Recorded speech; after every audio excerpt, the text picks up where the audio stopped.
Mano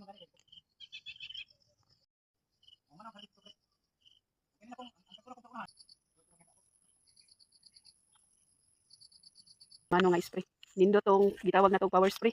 Kay inigbuga pa lang ang ulod bali-bali ng lawas. Kani murag mabali pero wala nga nini basta ani nga spray ang gamiton. So kasi day puhon-puhon no makapaldot ani bisag gamay. Ha? Walay mga bangag ang dahon kaluyan. So namata na si kalasag kung nabaday bangag ang dahon. So kay ako man iyang technician, kita ko na komentas lakaw-lakaw ko walay bangag. Ang ilong lang may bangag. So sa may kasulti nimo sa imuhang mga ka-farmers dira. So, di lang kita ma-discourage kaning mananom ta. Ilang mo ni gingon nga padayon lang. Padayon ta. Mananom. Mananom. Bisag wa na ikuan punan. Bisan wa nay pununan. Ano no? Sa gingon day sa mga sa buyers na mo nga dili lang jud daw mundang og tanom para makabawi daw sa gasto. Ang pangutana, padayon gyapon ta bisag wa na tay ika-finance. Isod pud ta mananom mga kaadi kong higala nga inutang na to. Kay mo nay lisod. Wala pa nagtubo, nagutang na ka. Perting loyahas abaga. Tira ba yung kapuya mga spray? Tapos ato ang i-finance utang ra aray perting lisura. Mo ni kung natay income balagi nagmay ato ng kuputan para makalamba-lamba ta.